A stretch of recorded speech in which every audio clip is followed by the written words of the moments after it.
Sabi wala adjustment. Parang pataas. Pataas. Pataas. Ayan. Ito, paano kayo mag-a-adjust ng ilaw ng headlight ng ano? Light Ace. Kung pabalik, reverse mo kaya. Kasi number 1 issue nito, nakakasilaw. Parang tumingal lalo, boy. Yan o, yan. Yan. Yan na natungo. Yan o, yan. Pabaliktad ng adjustment. Yan o. Sus, you know naman. Naboy daw yung warranty. Ay sus, nag-atsaga kasalubong. Kaya nagagalit siya yung kasalubong.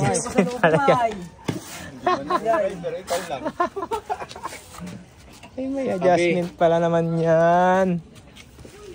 Ay, wala. Muntik naman naglag. Hindi na makikita yung 560 na yun.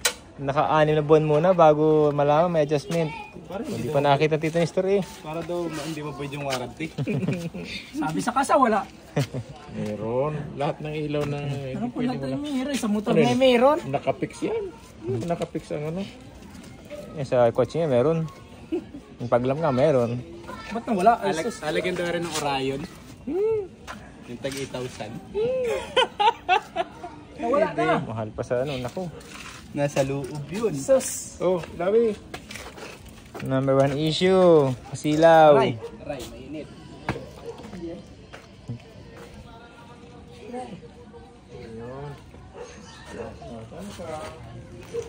Sa mga naka-light face dyan, common issue niya, madali mabulok. Ano, nakalawang na.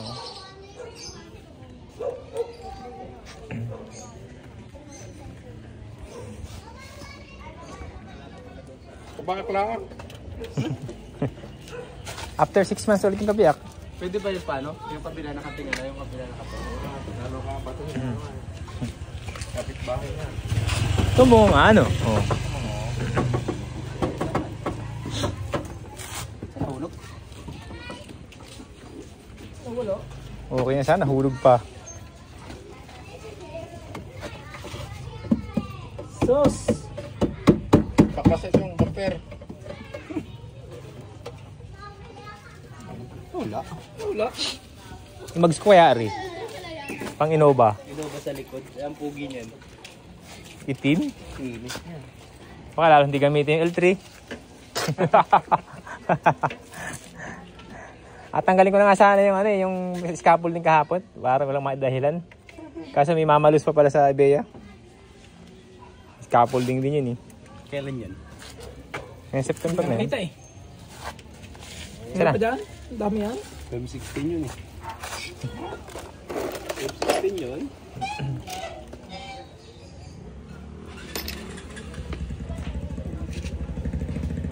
Mayroon palang adjustment yung hayop nyo.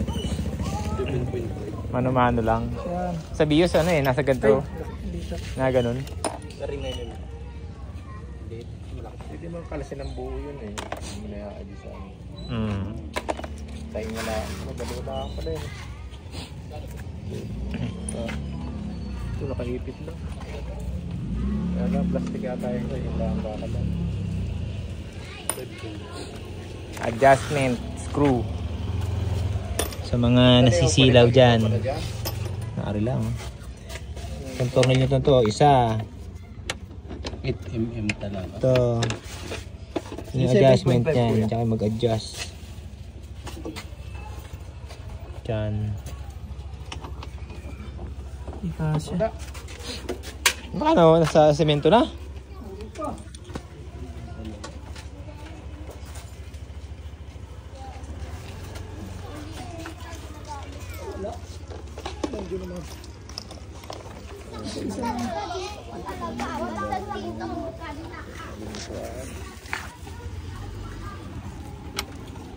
Hindi na magalit ng mga ano niya kasalubong.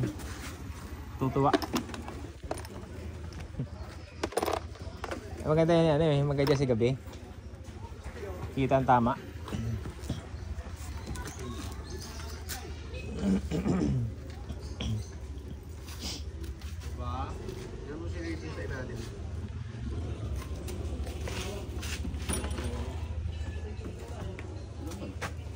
Dito, kailangan may pumigadi yan. Narin lang yun.